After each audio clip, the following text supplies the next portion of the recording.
الحمد لله كفى والصلاة والسلام على من اصطفى أما بعد أعوذ بالله من الشيطان الرجيم بسم الله الرحمن الرحيم كونوا ربانيين بما كنتم تعلمون الكتاب وبما كنتم تدرسون صدق الله العظيم.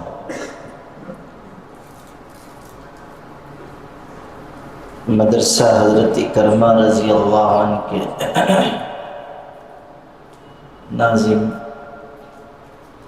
جناب قاری ریحان صاحب، یہاں کے اساتذہ کرام اور عزیز بچوں،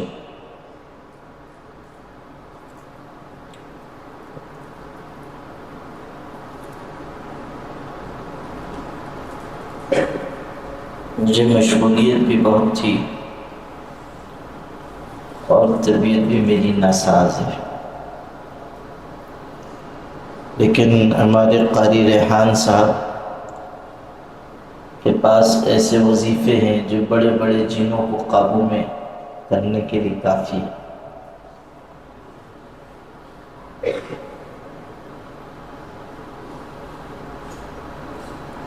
اس لیے آپ حضرات کی خدمت میں حاضر ہوا، اور اس لیے بھی کہ آپ کے اس ادارے سے قلبی لگاؤ ہے اور آپ سب سے بڑی محبت ہے۔ اللہ تعالیٰ آپ عزیزوں کو دین و دنیا کی سعادت عطا فرمائے اور آپ سب کو دونوں جہانوں میں کامیابی نصیب فرمائے۔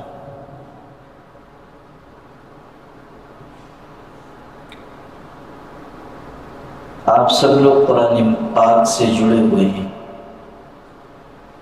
چاہے دینیات کے بچے ہوں، چاہے قرآن پاک حفظ کرنے والے۔ اس لیے چند ضروری باتیں قرآن پاک کے حفظ سے متعلق عرض کرتا ہوں۔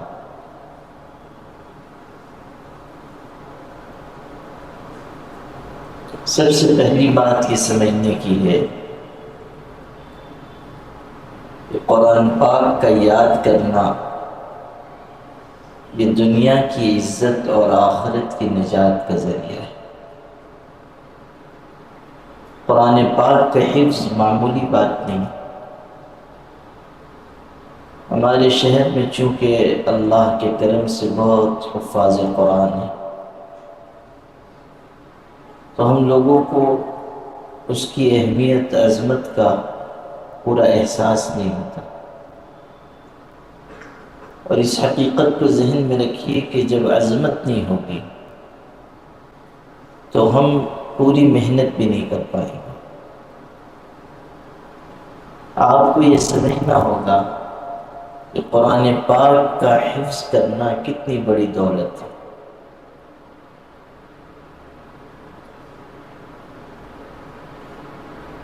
حدیث شریف میں یہ بات آئی ہے کہ قرآن پاک کو محفوظ کرنے والے، اس کے حاملین آخرت میں معزز فرشتوں کے ساتھ ہوں۔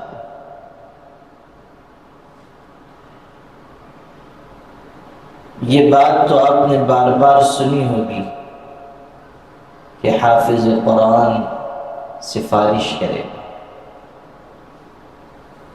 ایسے 10 لوگوں کے بارے میں جن پر جہنم واجب ہو چکی ہوگی۔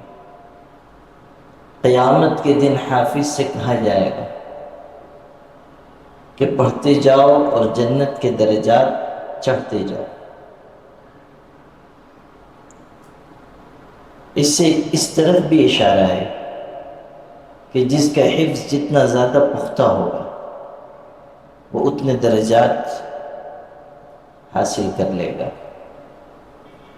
اور یہ بھی کہ حفظ قرآن کے ساتھ عمل ضروری ہے۔ جو عمل کرنے والا ہوگا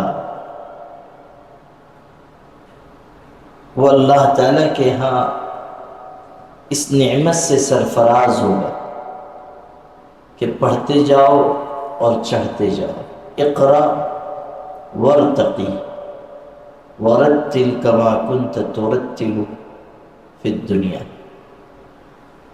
روایت میں ہے کہ پڑھتے جاؤ، جنت کے درجات چڑھتے جاؤ، اور اس طرح ٹھہر ٹھہر کر پڑھو جیسے تم دنیا میں پڑھتے تھے۔ اس سے ایک اشارہ اور نکلا کہ قرآن پاک ٹھہر ٹھہر کر پڑھا جائے۔ قرآن مجید کو اس طرح نہیں پڑھنا چاہیے کہ الفاظ سمجھ میں نہیں آ رہے ہیں، یہ اتنی عجلت میں کہ قرآن پاک کے حقوق ضائع ہو جائیں۔ بعض لوگ ایسے ہوتے ہیں کہ قرآن پاک اتنی تیزی سے پڑھتے ہیں کہ قرآن پاک کی آیتیں سمجھ میں نہیں آتی۔ بعض لوگ تو اس کو بہت اعزاز سمجھتے ہیں کہ ہمارے ہاں تراویح آدھے گھنٹے میں مکمل ہو جاتی ہے، اور بعض ایسا پڑھتے ہیں کہ وہ سمجھتے ہیں کہ کیا پڑھ رہے ہیں اور اللہ جانے، باقی مصلی تو کچھ بھی نہیں جانے۔ جیسے وہ ہے نا کہ ڈاکٹر حضرات جو نسخہ لکھ کر دیتے ہیں دوا کا نام، تو یا میڈیکل والا جانتا ہے یا جبریل علیہ السلام، باقی اور کسی کو خبر نہیں، اس لیے کہ ان کی تحریر ایسی ہوتی ہے کہ آدمی پڑھ نہیں سکتا، انگریزی جان رہا ہے لیکن وہ پڑھ نہیں پائے گا۔ شیخ سعدی رحمۃ اللہ علیہ کی کتاب ہے گلستان، اس میں بڑی اچھی اچھی حکایتیں ہیں اور حکمت کی باتیں ہیں۔ میرے والد صاحب رحمۃ اللہ علیہ کو گلستان زبانی یاد تھی، وہ پڑھاتے تھے تو طلبہ لے کر بیٹھتے تھے کتابیں، اور والد صاحب زبانی درس دیتے تھے۔ بڑی اچھی حکمت بھری کتاب ہے۔ اس میں قصہ لکھا ہوا ہے، ابھی یاد آ گیا۔ شیخ سعدی نے لکھا ہے پرانے زمانے میں کاتب ہوتے تھے، کوئی خط لکھوانا، سب لوگ پڑھے لکھے نہیں ہوتے تھے، تو کچھ لوگ ہوتے تھے جو پڑھنا لکھنا جانتے تھے، تو وہ لوگ تحریریں خطوط لکھ دیتے تھے۔ ایک مرتبہ ایک کاتب کے پاس ایک شخص گیا خط لکھوانے کے لیے، اس نے کہا کہ یہ مضمون ذرا خط میں لکھ دو۔ اس نے کہا میرے پیر میں درد ہو رہا ہے۔ تو اس شخص نے کہا کہ لکھنا تو ہاتھ سے ہے، درد تو تمہارے پیر میں، لکھنا تو ہاتھ سے ہے نا، اور درد تمہارے پیر میں ہے، پیر میں درد ہے تو کیا ہوا، لکھ دو۔ تو اس نے بڑی معصومیت سے کہا اصل میں بات یہ ہے کہ میں جو لکھتا ہوں وہ میرے علاوہ کوئی پڑھ نہیں سکتا، تو جہاں خط جائے گا وہاں سے مجھے کو بلایا جائے گا، پڑھنے کے لیے مجھے کو یاد کیا جائے گا، اس لیے میں ابھی نہیں لکھوں گا، میرے پیر میں درد ہے۔ بعض لوگ قرآن پاک ایسے پڑھتے ہیں کچھ سمجھ میں نہ آئے، یہ قرآن پاک کے حقوق کو ضائع کر دیتے ہیں۔ قرآن مجید کو ٹھہر ٹھہر کر اچھے انداز میں پڑھنا چاہیے۔ دیکھو قرآن پاک کے ذریعے کتنی برکتیں دنیا اور آخرت میں حاصل ہو رہی ہیں۔ دنیا میں آپ دیکھیں کہ حافظ قرآن کی عزت کی جاتی ہے، حافظ قرآن کی عظمت ہے، اس کے سینے میں نور آ جاتا ہے، اللہ پاک کا قرب اس کو ملتا ہے۔ مومن کو قرآن مجید کا حافظ ہونا چاہیے، پورا قرآن پاک نہ حفظ ہو، کم سے کم کچھ نہ کچھ حصہ قرآن پاک کا یاد ہو۔ ایک بزرگ تھے، انہوں نے اپنے ایک طالب علم سے پوچھا، ہمارے بزرگوں اکابر اسلاف کو اس کا بہت اہتمام تھا کہ لوگ قرآن پاک یاد کریں، تو وہ پڑھاتے تھے کتاب میں، یعنی بڑے عالم تھے، لیکن اپنے ایک شاگرد سے جو پڑھنے آیا ہوگا اس سے پوچھا تم نے قرآن پاک حفظ کر لیا، قرآن پاک یاد ہے؟ اس نے کہا نہیں۔ تو انہوں نے حیرت سے کہا مومن لا يحفظ القرآن، مومن ہے اور قرآن یاد نہیں ہے، تو عجیب بات ہے۔ پھر بہت ہی خوبصورت جملہ کہا فَبِمَ يَتَنَعَّمُ فَبِمَ يَتَرَنَّمُ فَبِمَ يُنَاجِي رَبَّهُ۔ ارے قرآن پاک یاد نہیں ہے، مومن ہو اور قرآن یاد نہیں ہے؟ جب قرآن یاد نہیں ہے تو تم کس چیز کے ذریعے خوشی حاصل کرو گے، کس چیز کو تم گنگناؤ گے؟ فَبِمَ يَتَرَنَّمُ، مومن ہو کس چیز کو گنگناؤ گے؟ تمہاری زبان پہ کیا ہوگا جب قرآن یاد نہیں؟ فَبِمَ يُنَاجِي رَبَّهُ، اپنے پروردگار سے کس چیز کے ذریعے راز و نیاز کی باتیں کرو گے؟ یعنی جب قرآن یاد ہوگا تب تو تم تنہائیوں میں اس کو پڑھو گے، رات کے اندھیرے میں اٹھ کر اللہ کے آگے تلاوت کرو گے، قرآن پاک کے ذریعے اللہ سے بات کرو گے۔ ایک بزرگ فرماتے تھے کہ جو شخص یہ چاہے کہ وہ اللہ سے بات کرے، اس کو چاہیے کہ نماز پڑھے، اور جو یہ چاہتا ہے کہ اللہ اس سے بات کرے، اس کو چاہیے کہ قرآن پاک پڑھے۔ دیکھو کتنی خوبصورت بات ہے۔ جو چاہتا ہے کہ اپنے اللہ سے بات کرے، اس کو کیا کرنا ہے؟ نماز پڑھنا۔ اس لیے کہ جب آدمی نماز میں ہوتا ہے تو وہ اللہ سے بات کرتا ہے۔ حدیث پاک میں انما یناجی ربہ، جو نماز میں ہوتا ہے وہ اللہ سے چپ کے بات چیت کرتا ہے، اور جو قرآن پاک پڑھتا ہے وہ ایسا ہے گویا کہ اللہ پاک اس سے بات کر رہا ہے۔ نماز پڑھنے والا اللہ سے بات کر رہا ہے، اور قرآن پاک پڑھنے والا کیسا ہے کہ اللہ اس سے بات کر رہا ہے۔ غور کرو، دونوں باتیں کتنی خوبصورت ہیں۔ پھر سوچو کہ اگر ہم تہجد کے وقت اٹھ کر قرآن پاک کی تلاوت کریں، دیر تک نماز میں کھڑے ہو کر قرآن پاک پڑھیں، تو دونوں چیزیں جمع ہو جائیں گی۔ یعنی ہم بھی اللہ سے بات کر رہے ہیں اس لیے کہ نماز پڑھ رہے ہیں، اور قرآن پاک کی تلاوت کر رہے ہیں گویا کہ اللہ ہم سے بات کر رہا ہے۔ دونوں چیزیں کیا ہوں گی؟ جمع ہو جائیں، اکٹھا ہو جائیں۔ اسی لیے کہتے ہیں کہ حافظ بننے والوں کو نوافل میں قرآن مجید کی تلاوت کرنی چاہیے۔ جب ہم قرآن پاک یاد کر رہے ہیں، نوافل میں پڑھیں، تہجد میں، اشراق میں، ظہر سے پہلے سنت ہے اس میں، ظہر کے بعد سنت میں پڑھیں، اوابین میں پڑھیں، جو نفل نماز ہو اس میں قرآن مجید کی تلاوت کریں۔ خوب پڑھنا چاہیے، یہ نہیں کہ ہم نے 4 دفعہ پڑھا، سبق یاد ہو گیا، بس چھٹی ہو گئی، نہیں۔ جتنا زیادہ آپ پڑھیں گے اتنی دیر تک آپ کو یاد رہے گا۔ قصہ سناتا ہوں آپ کو۔ ایک عالم تھے، وہ ہمیشہ جب ان کا طالب علمی کا زمانہ تھا تو وہ خوب اپنا سبق دہراتے تھے، بار بار پڑھتے تھے۔ وہ ایک دن گھر میں تھے، وہ اپنا سبق بار بار دہرا رہے ہیں۔ گھر میں ایک بڑی بیوی تھی، بوڑھی عورت، تو انہوں نے ٹوکا اور کہا کتنی دفعہ تم دہراؤ گے؟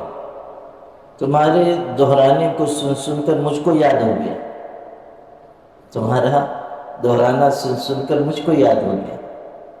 تو انہوں نے کہا اچھا سنائیے. تو بڑی بی نے سنا دیا، یاد ہو گیا تھا ان کو، سنا دیا. انہوں نے کچھ کہا نہیں، چپ ہو گئے. چند دن کے بعد بڑی بی سے کہا کہ وہ جو آپ نے سبق سنایا تھا سنائیے. اب یاد ہوتا تو سناتی نا، بھول گئی تھی. تو انہوں نے کہا کہ یاد نہیں ہے. تو اس عالم نے جو جواب دیا وہ کتنا خوبصورت تھا. فرمایا کہ میں زیادہ اسی لیے پڑھ رہا ہوں، میں زیادہ اسی لیے پڑھتا ہوں کہ وہ مشکل مجھ کو پیش نہ آئے جو آپ کو پیش آئے. یعنی آپ نے یاد کیا اور بھول گئی، لیکن میں زیادہ پڑھتا ہوں تاکہ تاعمر مجھ کو یاد رہے. ہمارے بچوں میں سے کچھ ایسے ہوتے ہیں جن کو اللہ نے ذہن اچھا دیا ہے، 4 دفعہ پڑھا سبق یاد ہو گیا، بس سمجھتے ہیں کام تمام.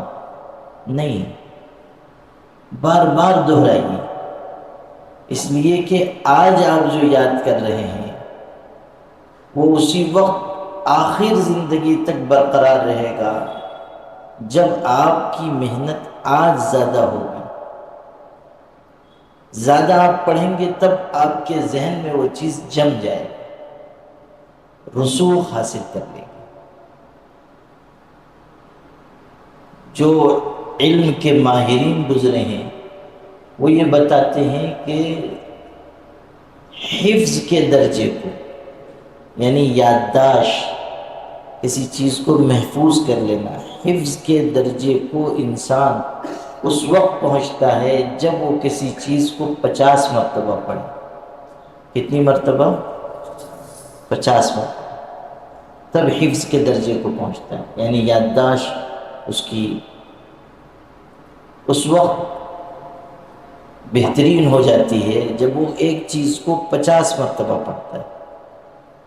آپ کا سبق ہے، اگر آپ اس کو 50 دفعہ دہرائیں گے تو آپ کو قرآن مجید زمانے تک یاد رہے گا، زندگی کے آخری سانس تک یاد رہے گا. شیخ الحدیث مولانا زکریا صاحب رحمۃ اللہ علیہ بڑے بزرگ گزرے ہیں، آپ سب نے نام سنا ہوگا. فضائل اعمال ان کی کتاب ہے. بہت بڑے عالم تھے، بہت بڑے بزرگ تھے اور حافظ قرآن تھے. تراویح میں قرآن پاک سناتے تھے، تراویح میں قرآن پاک سناتے تھے. انہوں نے اپنا پورا معمول لکھا ہے، فضائل اعمال میں پڑھ لیجیے. ایک پارہ وہ سناتے تھے، ایک پارہ تراویح میں سناتے تھے. اس ایک پارے کو 30 مرتبہ دہراتے تھے، یعنی پورا ایک قرآن پاک پڑھ لیتے تھے. جو پارہ تراویح میں سنانا ہے اس کو 30 مرتبہ دہراتے تھے. نوافل میں پڑھتے تھے، دیکھ کر پڑھتے تھے، سناتے تھے. اوابین میں، تہجد میں اسی پارے کی تکرار کرتے تھے 30 مرتبہ. جو تراویح میں سنانا ہے جو پارہ 30 مرتبہ. آپ سوچیے، ایسا نہیں تھا کہ کچے حافظ تھے، نہیں تو جو بیچارے کچے حافظ ہوتے ہیں وہ ان کو رمضان میں نہ سحری نظر آتی ہے نہ افطاری نظر آتی ہے، ان کو صرف قرآن مجید نظر آتا ہے. یہ پختہ حافظ قرآن تھے اور بہت محنت سے حفظ کیا تھا. خود انہوں نے لکھا ہے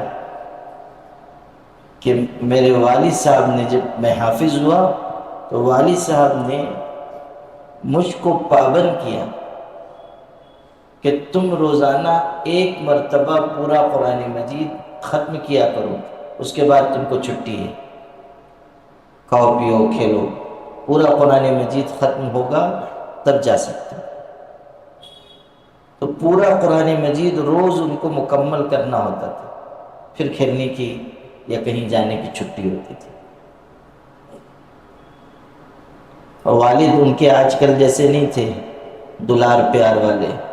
ان کے والد کے قصے سب انہوں نے لکھے ہیں، پڑھیے. آپ لوگ تو سنی کے بھاگ جائیں گے، پڑھیں گے تو سمجھ میں آئے گا کہ باپ کیسا ہوتا ہے. ان کے والد بہت سخت تھے، بہت سختی کی. لیکن اس سختی کا نتیجہ یہ نکلا کہ مولانا زکریا صاحب رحمۃ اللہ علیہ جیسا شخص امت کو ملا۔ ان کے والد خود قرآن مجید کے زبردست حافظ تھے۔ حضرت مولانا زکریا صاحب نے لکھا ہے کہ میری دادی یعنی حضرت مولانا یحییٰ جو ان کے والد تھے، ان کی والدہ وہ گاؤں میں اپنے رہتی تھی، یہ سہارنپور ہوتے تھے ان کے والد۔ رمضان میں گئے تو والدہ نے کہا بیٹا قرآن مجید سنا دو، قرآن مجید سنا دو۔ مولانا یحییٰ صاحب کھڑے ہوئے، اللہ اکبر نیت باندھی، اس کے بعد پڑھنا شروع کیا قرآن مجید۔ سورہ قاف پہ رکوع فرمایا، پہلا رکوع سورہ قاف پہ 26واں پارہ۔ اس کے بعد دوسری رکعت میں کھڑے ہوئے والناس تک، اس کے بعد سلام پھیرا اور پیچھے مڑ کے کہا 18 رکعت اپنی اپنی پڑھ لو، السلام علیکم۔ آئی بات سمجھ میں؟ 2 رکعت میں مکمل فرما۔ آپ سوچیے کتنا اچھا یاد رہا ہو۔ تو وہ چاہتے تھے کہ ان کے بیٹے بھی ویسے ہی نکلیں، تو بہت سختی کی۔ مولانا زکریا صاحب رحمۃ اللہ علیہ بہترین حافظ ہوئے، اتنے اچھے حافظ تھے، لیکن تراویح میں قرآن پاک سنانا رہتا تھا تو کتنی مرتبہ پڑھتے تھے؟ 30 مرتبہ۔ آئی بات سمجھ؟ ایک پارے کو 30 مرتبہ پڑھتے تھے۔ میرے عزیزوں، محنت کرنا ضروری ہے، بار بار پڑھنا، بار بار دہرانا، محنت میں اضافہ کرنا۔ یہ نہیں کہ ہم نے سبق سنا دیا، ہم نے سبق کا پارہ سنا دیا، مختہ سنا دیا، بس سمجھیے کہ ہمارا کام مکمل ہو گیا، نہیں۔ اور ابھی آپ کی عمر ہے، کم عمری میں جو لوگ قرآن پاک یاد کر لیتے ہیں ان کو قرآن مجید زیادہ وقت تک یاد رہتا ہے۔ بچپن میں جو نقش قائم ہوتا ہے وہ مستحکم ہوتا ہے۔ اسی لیے اسلاف کی عادت تھی کہ وہ بچوں کو نوعمری میں حفظ کراتے تھے، پہلے حفظ کراتے تھے، بعد میں دوسرے علوم پڑھاتے تھے۔ امام اوزاعی رحمۃ اللہ علیہ جو بہت بڑے عالم گزرے ہیں اور بہت ہی زبردست ان کا حافظہ تھا امام اوزاعی کا۔ اس سے آپ اندازہ کیجئے کہ ایک مرتبہ ان کے زمانے میں گھر میں کچھ بحث ہوئی، ایک آدمی کی اپنی بیوی سے کچھ بحث ہوئی۔ اچھا، اس زمانے میں لوگ پڑھے لکھے سب ہوتے تھے تو بات چیت بھی ہوتی تھی گھروں میں تو اسی ٹائپ کی ہوتی تھی۔ یہ آج کل جیسی جو ہمارے گھروں میں مچھلی بازار مچتا ہے وہ نہیں ہوتا تھا۔ لڑائی بھی ہوتی تھی تو ذرا عالمانہ لڑائی ہوتی تھی۔ یہ آج کل والی سب فٹبال والی لڑائی نہیں ہوتی تھی۔ کتنے واقعات ہیں کتابوں میں، لڑائی ہوئی، بحث مباحثہ ہوا، اسی حساب سے وہ لوگ لڑتے بھی تھے۔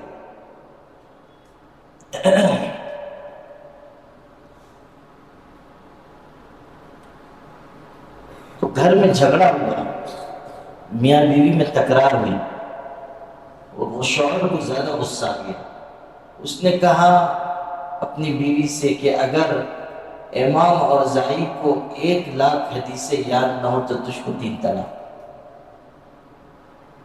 دی، اور اس طرح دی کہ امام اوزاعی کو اگر 1,00,000 حدیثیں یاد نہ ہو تو تجھ کو 3 طلاق۔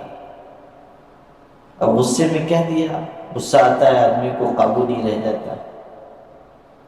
ایک دن مجھ کو اورنگ آباد سے کسی نے فون کیا، کہنے لگا میرے دوست نے اپنی بیوی کو 100 طلاق دے دیا، پڑھی کہ نہیں پڑھی؟ 100 طلاق۔ میں نے کہا 3 پڑھ گئی ہے، باقی 97 بچا کے رکھے، بوقت ضرورت کام آئے۔ غصے میں جو ہے 100 طلاق دیتا، یہ بھی نہیں کہ 3 پہ اکتفا کرتا، 100 طلاق۔ ایک سے ایک آتے، ایک آیا بولنے لگا، غصے میں اتنا تھا کہ طلاق بولا مگر توہے سے نہیں بولا، تے سے بولا، پڑھی کہ نہیں پڑھی؟ عجیب۔ ہمارے یہاں بھی نہ ایک سے ایک لوگ ہیں۔ اچھا دے دیتے ہیں، اس کے بعد آ کے ہم لوگوں کو پریشان کرتے ہیں۔ اللہ اکبر۔ ایک دلچسپ قصہ سنا دوں، پھر اگلی بات کرتے ہیں۔ اس پہ طلاق پہ یاد آ گیا۔ وہ ہارون الرشید تھا، بہت بڑا بادشاہ۔ اس کے ہاں ایک شخص آیا، وہ بہت بڑا عالم بھی تھا ہارون الرشید۔ اس نے کہا حضرت بڑا عجیب واقعہ ہوا بادشاہ سلامت۔ انہوں نے کہا کیا ہوا؟ کہا ایک عربی شخص نے ایک وقت میں 5 عورتوں کو طلاق دے دی۔ 5 عورتوں، دھیان سے سنو تو سمجھ میں آئے، 5 عورتوں۔ وہ بادشاہ عالم بھی تھا۔ اس نے کہا اگر تم 4 کہتے تو میں سمجھ لیتا، 5 عورتوں کو ایک وقت میں کیسے طلاق ہو سکتی ہے؟ 4 ہی کی تو گنجائش ہے نا، ایک وقت میں آدمی 4 بیویاں رکھ سکتا ہے، 5ویں کہاں سے چلی آئے؟ تو اس نے کہا واقعہ سن لیجیے۔ کہا کیا ہوا؟ کہا کہ ایک عربی شخص اپنے گھر لوٹا اور بھوکا بھی تھا، تھکا ہوا بھی تھا، اس کی 4 بیویاں تھیں۔ گھر میں داخل ہوا تو دیکھا کہ وہاں پہ مہابھارت مچی ہوئی ہے، لڑائی ہو رہی ہے، 4 بیویاں ایک دوسرے سے جنگ کر رہی ہیں۔ تو اس نے کچھ سمجھانا چاہا تو سمجھنے کے لیے بھی تیار نہیں، اس کا غصہ اور بڑھا۔ اس میں سے ایک جو زیادہ بول رہی تھی، اس کی طرف اس نے اشارہ کر کے کہا تو بہت زیادہ بول رہی ہے، تجھ کو 3 طلاق دے دی۔ اب جب اس کو ایک کو پڑھی تو باقی کو فکر ہوئی، تو دوسری نے کہا ارے ایسے کوئی طلاق دیتا ہے؟ اس نے کہا تجھ کو بھی 3 طلاق۔ تو تیسری اس نے دیکھا کہ یہ تو بہت ہی معاملہ خراب ہے، کہا اللہ سے ڈرو، ایسے مت طلاق دو۔ اس نے کہا وہ اللہ سے ڈرانے والی، تجھ کو بھی 3 طلاق۔ وہ بھی ہوئی فارغ، بچی ایک۔ اس نے دیکھا کہ اب تو میں ہی ہوں، سمجھ رہی ہوگی کہ مجھ کو تو نہیں ہوگی طلاق۔ اس نے کہا لوگ کیا کہیں گے کہ عربی شخص نے ایک وقت میں 3 بیویوں کو طلاق دے دی۔ اس نے کہا تجھ کو بھی 3 طلاق۔ تو 4 فارغ ہو گئی، 4 کی چھٹی۔ پڑوس میں جو پڑوسن تھی، اس کے کان تو ادھر ہی لگے ہوئے تھے کہ بازو میں کیا ہو رہا ہے۔ جب 4 کو طلاق ہو گئی تو اس نے کہا کیسے عجیب شخص ہو، 4 کو طلاق دے دی، کوئی ایک کو تو باقی رکھنا تھا، کون کھلائے گا پلائے گا؟ وہ تو غصے میں تھا۔ اس نے کہا میرا بس چلتا، تیرے شوہر کی اجازت ہوتی تو تجھ کو بھی دے دیتا۔ وہ شوہر بھی پہلے سے جلا بھلا بیٹھا تھا، اس نے کہا اجازت ہے۔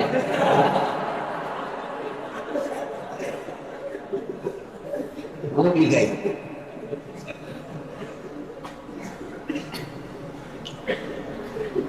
آئی بات سمجھ میں؟ تو اس کو بھی، اس کی بھی چھٹی ہو گئی۔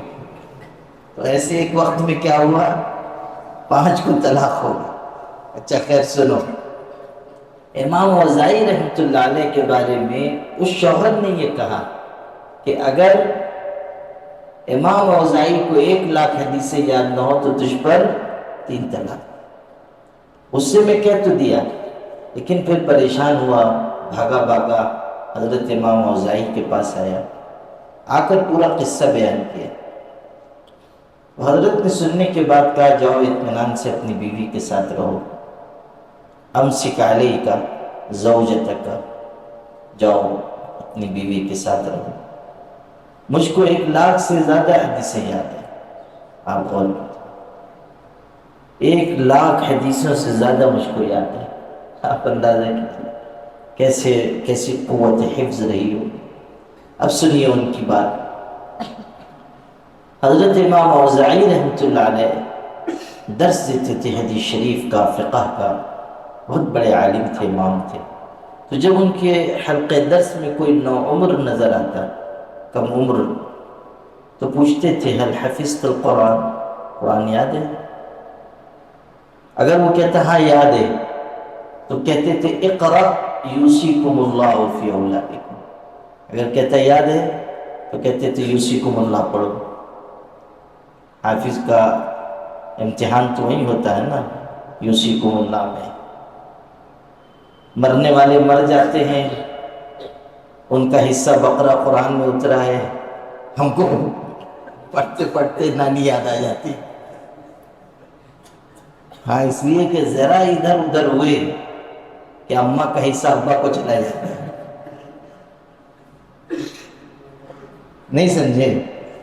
سب حصے بیان ہوئے یوصیکم اللہ میں، وراثت کے حصے بیان ہوئے، تو اگر ذرا ادھر ادھر ہم نے کیا تو ان کا حصہ ان کو گیا، اور ہماری نماز بغداد شریف گئی، نماز فاسد۔ متشابہات بہت ہیں، تو وہ پڑھوا کر جو ہے سنتے تھے۔ ہمارے استاد تھے مولانا جاوید صاحب رحمۃ اللہ علیہ، بہت اچھے حافظ قرآن تھے، ہم لوگوں کو جلالین پڑھاتے تھے، نہیں ترجمہ قرآن پڑھاتے تھے، جلالین تو مولانا زبیر صاحب پڑھاتے تھے، ترجمہ قرآن پڑھاتے تھے، اور میں سوال خوب کرتا تھا تو بیچارے عاجز ہو جاتے تھے۔ اس زمانے میں جب میں پڑھتا تھا اس سے کئی سال پہلے سے وہ کتب خانے میں لگ گئے تھے تجارت میں، تو بہت سی چیزیں ان کے ذہن میں رہتی بھی نہیں تھی، کہیں میں پوچھ لیتا تھا وہ بیچارے مشکل میں آ جاتے تھے۔ مجھ سے کہتے تھے جب آتے تھے کلاس میں تو کہتے تھے سب کو سوال کرنے کی اجازت ہے سوائے اس کے، مجھ پہ پابندی ہو جاتی تھی۔ قرآن مجید ان کو بہت اچھا یاد تھا، بہترین حافظ تھے، بہترین۔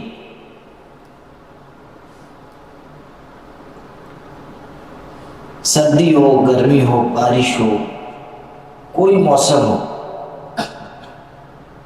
وہ نورانی مسجد میں امام تھے، فجر کی نماز پڑھا کے نکلتے تھے، ٹہلتے تھے اور قرآن مجید کی تلاوت کرتے تھے، اور مہینے کی پہلی تاریخ کو پہلا پارہ، دوسری تاریخ کو دوسرا پارہ طے تھا۔ اتنی باقاعدگی سے پڑھتے تھے کہ ہم لوگ ان کے پارے کے عدد سے تاریخ معلوم کر لیتے تھے، یعنی پوچھے مولانا آج کون سا پارہ پڑھے، 8واں پارہ، تو آج 8 تاریخ ہے، اتنی پابندی تھی۔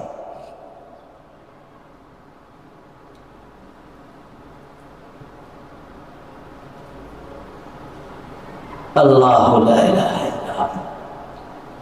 اچھا، زمانے طالب علمی سے انہوں نے بڑی محنت کی تھی۔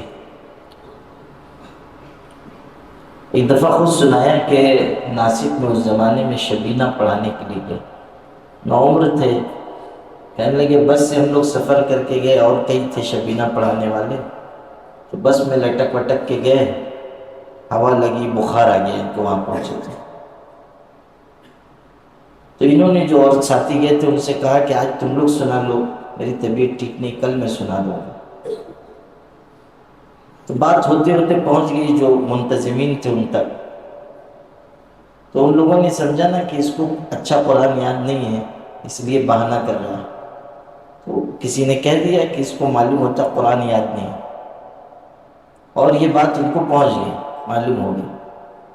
کہتے تھے کہ مجھ کو بہت غصہ آیا، لیکن بخار تھا، پڑھانے کی حالت نہیں تھی، تو غصہ تو بہت آیا لیکن کچھ کر نہیں سکتا تھا، دوا کھایا، اگلے دن بخار اتر گیا، تراویح میں کھڑا ہوا اور پڑھنا شروع کیا، تو انہوں نے بھی یہی کام کیا کہ پڑھتے گئے، ایک رکعت میں 26ویں پارے تک پڑھا، ایک رکعت میں، اس کے بعد پھر دوسری رکعت میں شروع کیا 30ویں پارے تک، پھر 18 رکعت میں پورا کیا۔ میں نے ان سے پوچھا کہ پیچھے والوں کا کیا حال تھا، کہنے لگے گرتے تھے، پڑھتے تھے، وضو خانے پہ جاتے تھے، ٹہلتے تھے، پھر آ جاتے تھے۔ تو میں نے پھر پوچھا ان سے آپ کا کیا حال ہوا، بولے جھوک جھوک میں سنا تو دیا، وہاں سے آیا تو 3 دن بستر سے اٹھے ہی نہیں۔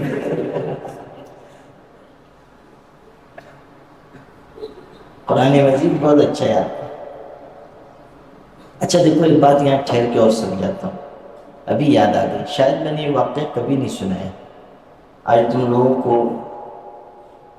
سمجھانے کے لیے سنا تھا۔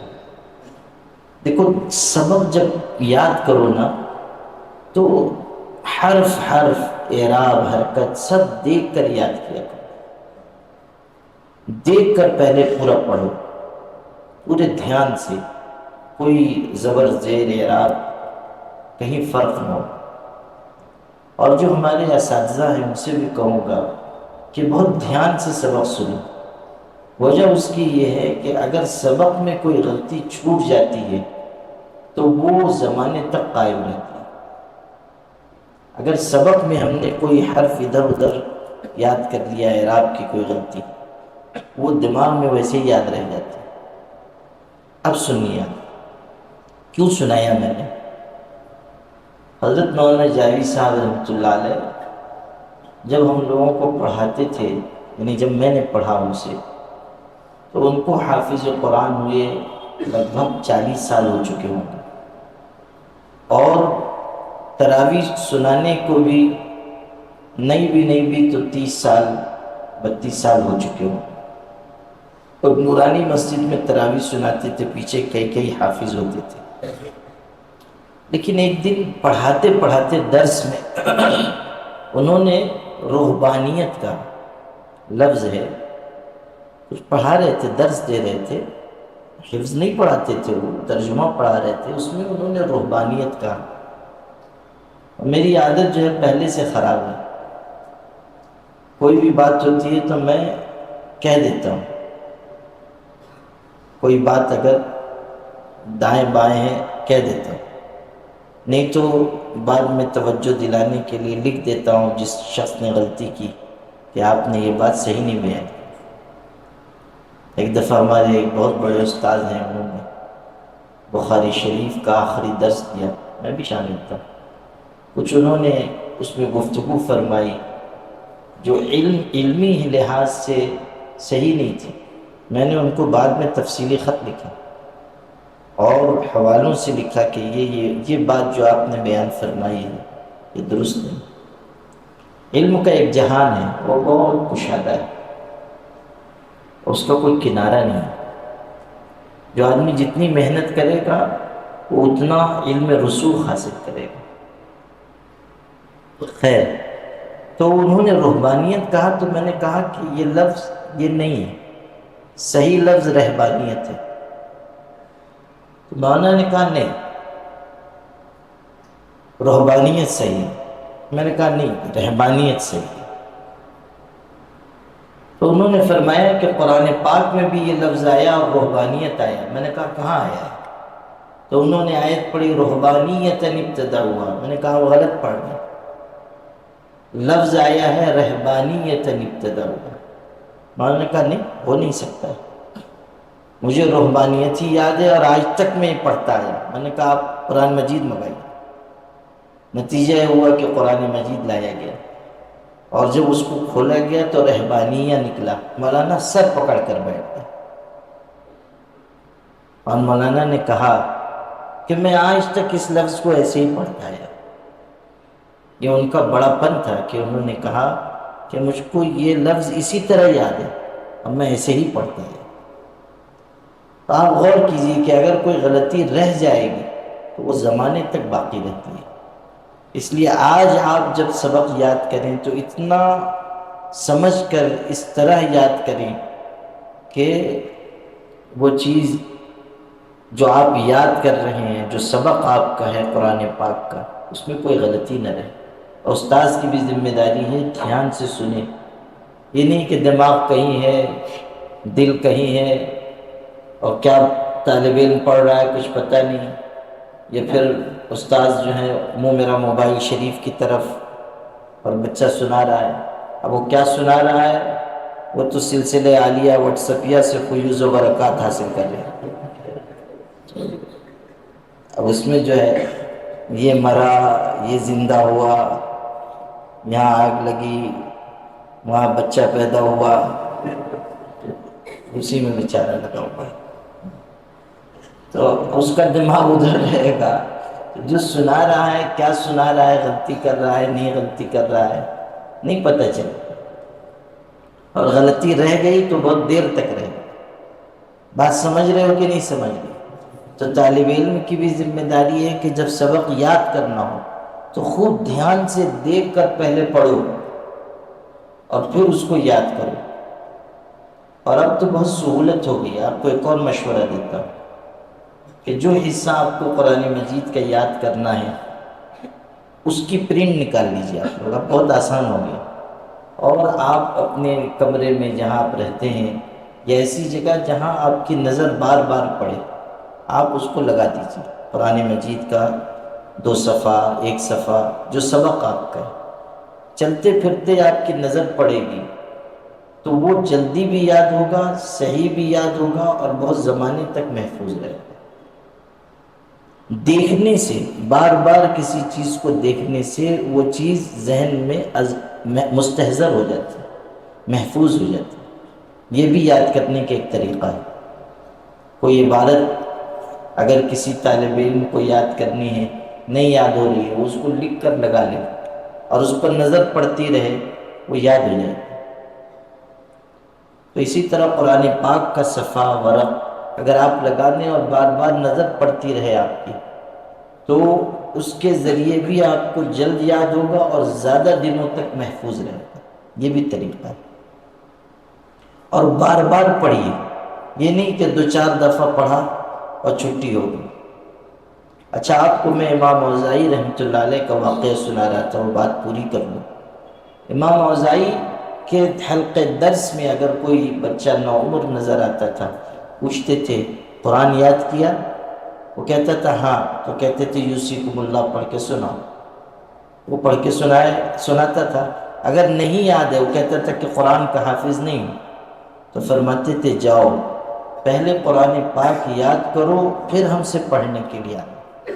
واپس لوٹاتے تھے کہ پہلے قرآن پاک یاد کرو۔ اور یہ بھی فرماتے تھے کہ کم عمری میں، بچپن میں جو یاد کیا جاتا ہے وہ زیادہ عرصے تک محفوظ رہتا ہے۔ تو ابھی آپ لوگوں کو زیادہ توجہ مرکوز کرنی چاہیے پڑھنے کی طرف، اور حفظ قرآن جلد از جلد مکمل کرنے کی کوشش کرنی چاہیے۔ یہ نہیں کہ پڑھ رہے ہیں اور 2 سال 4 سال 5 سال اسی میں لگے ہوئے، نہیں، اتنی محنت کیجیے کہ تیزی سے آپ یاد کریں، اچھا اور پختہ یاد کریں، اور اس کے لیے زیادہ سے زیادہ کوشش اور زیادہ سے زیادہ جد و جہد کا مزاج بنائیں۔ اب اسی سے جڑی ہوئی ایک بات اور کہتا ہوں،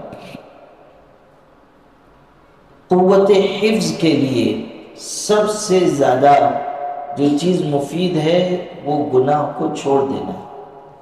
گناہ کو چھوڑ دینے سے بڑھ کر یادداشت کو تیز کرنے والی کوئی چیز نہیں۔ یہ ذہن میں رکھیے، یادداشت کو بہتر بنانے کے لیے انسان کو گناہ سے محفوظ رہنا چاہیے۔ جو گناہوں سے جتنا زیادہ بچے گا اس کی یادداشت اتنی اچھی ہوتی جائے گی۔ جن لوگوں کو اللہ نے بہترین قوت حفظ عطا کی، ان لوگوں کا یہ کہنا ہے کہ ہم نے گناہوں سے اجتناب، یعنی گناہ سے بچنے سے بڑھ کر یادداشت کو بہتر بنانے والی کوئی چیز نہیں دیکھی۔ جب آدمی گناہ کرتا ہے تو پھر اس کا حافظہ صحیح نہیں رہ جاتا، بھولنے لگ جاتا ہے، چیزیں ذہن سے نکل جاتی ہیں۔ کہتے ہیں نا، درو گورا حافظہ نباشت، فارسی میں کہتے ہیں جھوٹ بولنے والے کا حافظہ سلامت نہیں رہتا۔ جو آدمی جھوٹ بولنے کا عادی ہو، ایسا نہیں کہ اکا دکا جھوٹ بول رہا ہے، نہیں، ایسا جس کی عادت ہی جھوٹ بولنے کی، اردو میں ایک ضرب المثل ہے، جب منہ کھولا جھوٹ بولا. تو جو اس ٹائپ کے ہوتے ہیں ان کا حافظہ سلامت نہیں رہ جاتا. یعنی جو لوگ ایسے ہوں کہ جب منہ کھولیں خربوزے جتنا کھولیں اور تربوزے جتنا جھوٹ بولیں، تو ایسے لوگوں کا حافظہ سلامت نہیں رہتا. درو گولا حافظہ نباشد. اس کا نتیجہ کیا نکلتا ہے کہ آج انہوں نے کوئی بات جھوٹی کہی، آپ ایک آدھ مہینے کے بعد آپ نے کوئی بات پوچھی، ان کو یاد نہیں رہا کہ میں نے پہلے کیا کہا تھا. اور جھوٹی تو کہنا ہے، گڑھ کر ہی تو بیان کرنا ہے، تو اس کے خلاف کہہ دیں گے جو پہلے کہہ چکے. یاد نہیں رہے گا کہ پہلے تو میں نے اس شخص سے ایسی بات بیان کی تھی. تو جو آدمی گناہ کا عادی ہوتا ہے اس کا حافظہ سلامت نہیں رہتا. حافظے کی سلامتی گناہ سے حفاظت نہیں. اب یہاں سے آپ کو آج کی اس نشست کے دوسرے حصے کے بارے میں عرض کرتا ہوں. طالب علم کی زندگی کیسی ہو اس پر میں نے عرض کیا، اور چونکہ آپ لوگ زیادہ تر حفظ قرآن سے جڑے ہوئے ہیں اس لیے وہ باتیں کہیں جو آپ لوگوں کے کام کی. اب یہ کہ طالب علم کے لیے تصوف کی راہ پر چلنے کی کیوں ضرورت ہے؟ وہ اسی لیے ضرورت ہے کہ آج کا دور جو ہے وہ فتنوں کا ہے، گناہ کا ہے، نافرمانی کا ہے. اور اگر ہم گناہ میں پڑ گئے تو پھر ہم یا تو علم سے محروم ہو جائیں گے، اور اگر ہم نے علم حاصل کر بھی لیا تو ہمارا علم فائدے کا نہیں ہوگا، ہم سے کسی کو کوئی فیض نہیں ہوگا، ہمارا علم مفید نہیں ہوگا. چار پایا برو کتابیں چند، ایسا ہوگا جیسے کوئی چوپایا ہے جس پر چند کتابیں رکھ دی گئی. گدھے کے اوپر اگر 2 من کتاب بھی لاد دو گے تو وہ علامہ نہیں بنے گا. گدھے پر اگر 2 من کتاب بھی آپ لاد دیں وہ مولوی بن جائے گا، عالم بنے گا؟ نہیں بنے گا. ایسے ہی اگر ہم نے بہت کچھ معلومات حاصل کر لی لیکن ہم میں عمل نہیں ہے، گناہ سے ہم بچتے نہیں ہیں، نافرمانی سے ہم بچتے نہیں ہیں، تو پھر ہمارے علم کا کوئی فائدہ نہیں ہے. اسی لیے کہتے ہیں عالم بلا عمل کشجر بلا ثمر، کہ ایسا عالم جو عمل نہیں کرتا اس درخت کی طرح ہے جس پر پھل نہیں آتا. اس درخت کی طرح ہے جس پر پھل نہیں آتا. ایسے درخت سے کیا فائدہ ہو؟ ایسے درخت سے کیا فائدہ ہوگا جس پر پھل نہ لگے؟ جس درخت پر پھل لگتے ہیں لوگ اسی سے فائدہ اٹھاتے ہیں نا. جو بے پھل کا درخت تو اس کو کون دیکھتا ہے؟ بات سمجھ رہے ہو کہ نہیں سمجھ رہے؟ تو اگر ہم نے معلومات بہت حاصل کر لی، ذرا آگے بڑھ جائیے، جگہ تنگ ہو رہی ہے، ادھر سے لوگ آ رہے ہیں، ایسا نہ ہو کہ ہم لوگ ہی باہر ہو جائیں، اس لیے تھوڑی سی جگہ بنا لو. ہاں سنتے رہو. تو سمجھے کہ نہیں سمجھے؟ معلومات حاصل کرنا اور عمل نہ کرنا، علم حاصل کرنا اور عمل نہ کرنا، یہ چیز مفید نہیں ہے. اب سمجھیے کہ ہم علم تو حاصل کر رہے ہیں، عمل کا جذبہ کیسے پیدا ہوگا؟ عمل کا جذبہ آتا ہے اللہ والوں کی صحبت سے، کسی صاحب دل سے تعلق قائم کرنا، ان سے بیعت ہونا، ان سے تربیت لینا. صرف بیعت ہونا نہیں، یہ بھی آج کل بڑا فیشن چل پڑا ہے کہ ہم تو فلاں پیر صاحب سے بیعت ہیں، اور فلاں پیر صاحب سے بیعت ہوئے 3 سال ہو گئے، کبھی پیر صاحب کی زیارت ہی نہیں ہوئی، کبھی ان سے کوئی بات چیت ہی نہیں، کوئی ملاقات ہی نہیں. بعض ایسے خوش نصیب مریدین ہیں، میرے بھی ہیں، کہ جن کی زیارت جب میں جاؤں تب ہوتی ہے. آئی بات سمجھ میں؟ نہیں، ادھر ادھر مت دیکھو، اس مجلس میں کوئی نہیں ایسا خوش نصیب، ایسے لوگ دوسری جگہ پائے جاتے ہیں. دیکھو عقل مند آدمی وہ ہوتا ہے جو جہاں جائے وہاں سے اپنی عزت بچا کے چلا جائے. یہی بات سمجھ میں، ایسا نہیں کرنا چاہیے کہ جہاں گیا وہیں لاٹھی گھوسے چلا دیا اور خود جانا اس کا وہاں سے نکلنا مشکل ہو گیا. تو یہ نہیں ہونا چاہیے. ہم اگر کسی سے تعلق قائم کریں تو ہمارے اندر اپنی اصلاح کی طلب ہونی چاہیے، تڑپ ہونی چاہیے. اور پیر ایسے شخص کو بنانا چاہیے جس سے ہم استفادہ کر سکیں، جس سے ہم کو محبت ہو، جس سے ہم تربیت حاصل کر سکیں. یہ ضروری ہے. اور پیر بنانا اس لیے نہیں ہے کہ ہمارے دل میں یہ جذبہ ہو کہ ہم خود بھی پیر بن جائیں گے. جی ہاں، آج کل ماشاءاللہ لوگ ڈھونڈ ڈھونڈ کر ایسے پیروں سے مرید ہوتے ہیں جو جلدی خلافت دیتے ہیں تاکہ وہ بھی خلیفہ صاحب بن جائیں. حضرت حاجی امداد اللہ مہاجر مکی رحمۃ اللہ علیہ جو بہت بڑے شیخ تھے، ان کے ہاں ایک صاحب رہے. کئی سال رہنے کے بعد کہنے لگے حضرت آپ کے ہاں لوگ آتے ہیں ان کو فائدہ ہوتا ہے، میں اتنے دن سے ہوں مجھ کو کچھ زیادہ فائدہ نہیں ہوا. حضرت نے پوچھا سب معمولات پورے کرتے ہو؟ ذکر اذکار؟ الحمدللہ سب کرتا ہوں. حضرت تھوڑی دیر چپ ہوئی. اللہ والوں کو اللہ تعالیٰ کی طرف سے کیسی کیسی باتیں سجھائی جاتی ہیں. اچانک انہوں نے پوچھا تم جو سب معمولات ذکر اذکار کرتے ہو کس نیت سے کرتے ہو؟ وہ بھی بیچارہ بڑا سیدھا سادہ تھا، اس نے بھی بالکل صاف صاف کہا.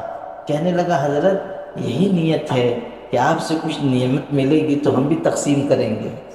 تو حضرت نے کہا تیری نیت ہی خراب ہے، پہلے دن سے نیت ہی خراب ہے تو کہاں سے فائدہ ہوگا.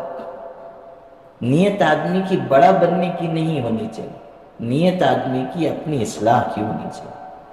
اور گناہوں سے بچنا اور طاعت کے راستے پر چلنا اسی وقت ممکن ہوگا جب ہم کسی نیک انسان کی صحبت میں رہیں گے، ان سے تعلق قائم رہیں گے. اور بیعت ہونے کی وجہ سے یہ بھی ہوتا ہے کہ جو سلسلے کے بزرگ ہوتے ہیں ان کے فیوز و برکات سے آدمی مالا مال ہوتا ہے. سلسلے کے بزرگوں کی توجہ نصیب ہوتی ہے اور یہ بہت بڑی چیز ہے. میں جب اپنے حضرت رحمۃ اللہ علیہ سے بیعت ہوا، میں طالب علمی میں بیعت ہو گیا تھا. 16 سال کی میری عمر تھی جب میں بیعت ہوا. اور ہمارے حضرت رحمۃ اللہ علیہ طالب علموں کو جلدی بیعت نہیں فرماتے تھے، ان کا معمول نہیں تھا. لیکن نہ صرف یہ کہ مجھ کو بیعت فرمایا بلکہ بڑی توجہ ان کی ہوئی اور بہت شفقتیں محبتیں. تو بیعت تو میں ہو گیا. کچھ ذکر اذکار مختصر سے طالب علموں کو وظیفہ بھی مختصر بتاتے تھے، تو جو ذکر اذکار تھے وہ میں کرتا تھا. تو اس کا اثر یہ ہوا کہ مختلف قسم کی چیزیں رہنمائی کی آگے آنے والے حالات کے سلسلے میں وہ خواب میں نظر آنے لگے. اور آپ لوگوں کو، آپ عزیزوں کو سمجھانے کے لیے اور شوق دلانے کے لیے کہتا ہوں کہ اس وقت جب میں پڑھتا تھا، ظاہر ہے کہ حضرت رحمۃ اللہ علیہ بہت بڑے شخص تھے، بہت بڑے عالم تھے، بزرگ تھے، دنیا میں ان کی شہرت تھی، لاکھوں لوگ ان سے بیعت تھے، اور میں طالب علم تھا.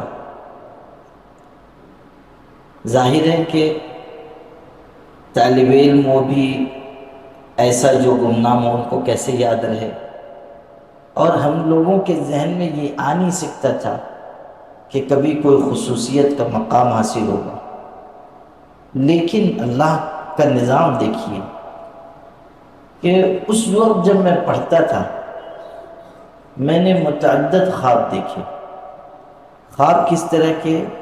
ایسے خواب دیکھ رہا ہوں کہ حضرت تشریف لا رہے اور آ کر مجھ کو گلے سے لگاتے ہیں، محبت کا اظہار کرتے ہیں. ایک دفعہ خواب دیکھا کہ حضرت کہہ رہے ہیں کہ میں صرف آپ سے ملنے کے لیے چل کر آیا ہوں. خواب دیکھتا تھا کہ حضرت کے سامنے تقریر کر رہا ہوں، حضرت کے بازو میں بیٹھا ہوا ہوں، بہت بڑے بڑے مجمع ہیں، اور حضرت کے ساتھ بہت سارے لوگ ہیں، لیکن سب سے قریب میں ہوں، وغیرہ وغیرہ وغیرہ، بیسیوں خواب میں نے دیکھے۔ اچھا، اس وقت خواب دکھتے تھے تو اپنے بھی سمجھتے تھے شیخ چلی کے خواب ہیں۔ ہاں صحیح، یعنی کون تصور کر سکتا تھا؟ آپ خود سوچئے، کون سوچ سکتا تھا کہ میں، بہت سارے علماء ہیں، بڑے بڑے لوگ ہیں، اور حضرت کے سب سے قریب میں بیٹھا ہوں، یا حضرت کی جگہ میں تقریر کرنا، وغیرہ وغیرہ وغیرہ۔ لیکن آپ سے میں کہہ رہا ہوں کہ جتنی چیزیں اس زمانے میں اللہ نے مجھ کو خواب میں دکھائی، بعد کے زمانے میں وہ ساری چیزیں عنوان پوری ہوئی، ساری چیزیں پوری ہوئی۔ حضرت رحمۃ اللہ علیہ کے ساتھ بڑے بڑے جلسوں کو خطاب کرنے کا موقع ملا، ان کی محبت، شفقت، بڑے بڑے علماء ہوتے تھے، لیکن حضرت کا یہ اعتماد اور محبت تھی کہ وہ ہمیشہ مجھ کو اپنے قریب بٹھاتے تھے۔ حضرت کے خلفاء ہوتے تھے، ظاہر ہے سب حضرت کے خلفاء جو ہیں سب معمر ہیں، بڑے بڑے، اکثر تو ان میں سے اللہ کو پیارے ہو گئے، 70 سال، 75 سال، 80 سال اس عمر کے تھے۔ خلفاء بھی ہوتے تھے، اور ظاہر ہے کہ اس عمر کے ہیں، تب بھی حضرت یہ خصوصیت برتتے تھے کہ ان کے بازو میں بیٹھنے کی عزت صرف مجھ کو حاصل ہوتی تھی اگر میں موجود ہوں تو۔ جب میں جاتا تھا حضرت کے ہاں خانقاہ میں، اگر میں خانقاہ میں مقیم ہوں اور جمعہ بیچ میں آیا تو کوئی عالم ہو، بزرگ ہو، حضرت کے خلفاء ہوں، خود حضرت کے مدرسے کے اساتذہ ہوتے تھے، لیکن اللہ کی طرف کی بات ہے، میرا کوئی کمال نہیں ہے، اللہ تعالیٰ جس کو چاہتا ہے نواز دیتا ہے۔ حضرت رحمۃ اللہ علیہ اگر میں ہوتا تھا، جمعہ کی نماز مجھے سے پڑھواتے تھے، میری تقریر ہوتی تھی، نماز میں پڑھاتا تھا۔ حضرت رحمۃ اللہ علیہ خود اقتداء فرماتے تھے، حضرت پیچھے نماز پڑھتے تھے۔ تو یہ آپ کو اس لیے سنا رہا ہوں کہ اس وقت جس کو ہم شیخ چلی کا خواب سمجھتے تھے، وہ بعد کے دور میں سب پورا ہوا۔ یہ ایک نظام ہے اللہ تعالیٰ کا کہ اگر کوئی آدمی اچھے نیت سے، صدق دل سے اس راستے پر چلتا ہے تو اللہ تعالیٰ اس کو سلسلے کے بزرگوں کی توجہات، فیوز و برکات سے مالا مال فرماتے ہیں، علم عمل میں برکت نصیب فرماتے ہیں، اور اللہ تعالیٰ مختلف قسم کی چیزیں اس پر کھول دیتے ہیں۔ میں نے ایک دفعہ خواب دیکھا، ہمارا سلسلہ جو ہے وہ سلسلہ قادریہ ہے، پہلا جو بنیادی سلسلہ ہے، یعنی حضرت شیخ عبد القادر جیلانی رحمۃ اللہ علیہ۔ آپ لوگ تو ان کو زیادہ پہچانتے ہوں گے، آپ لوگوں کا علاقہ ایسا ہے۔ ہاں،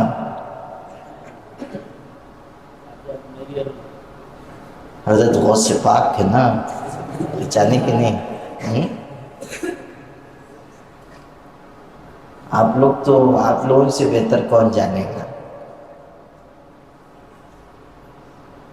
بہت سی جگہوں پر تو تعلیم دی جاتی ہے، اٹھو تو یا غوث، بیٹھو تو یا غوث۔ ہاں، تو اس طرح جو ہے حضرت خواجہ عبد القادر جیلانی رحمۃ اللہ علیہ بہت بڑے شخص تھے، اولیاء میں بہت بڑا مقام ہوتا ہے۔ مشائخ نے تو یہاں تک لکھا ہے کہ ان کا مقام اولیاء میں ایسا ہے جیسا مقام فرشتوں میں حضرت جبریل کا ہے، اور حضرت شیخ عبد القادر جیلانی کے بعد دنیا میں کسی سلسلے میں، صرف ان کے سلسلے میں نہیں، دنیا میں کہیں کسی بھی خطے میں، کسی بھی سلسلے میں جس کسی شخص کو ولایت ملتی ہے وہ حضرت شیخ عبد القادر جیلانی کے توسط سے ملتی ہے، یہ علماء نے لکھا ہے، یعنی صوفیاء کرام، مشائخ۔ جو ان میں اہل علم ہوئے، بہت بڑے شخص تھے۔ اور اولیاء کرام میں جو کرامات ان سے ہوئی، جو کرامات حضرت سے صادر ہوئی اور جس تواتر کے ساتھ نقل ہوئی، اور کسی ولی کے بارے میں وہ بات نہیں ملتی۔ بہت کرامات اور حیرت انگیز، وہ سب کرامات نہیں جو آج کل بیان کرتے ہیں لوگ۔ انا تو سمجھ لو گے والی ملک الموت کا جھولا چھین لیا، سب روحوں کو پرے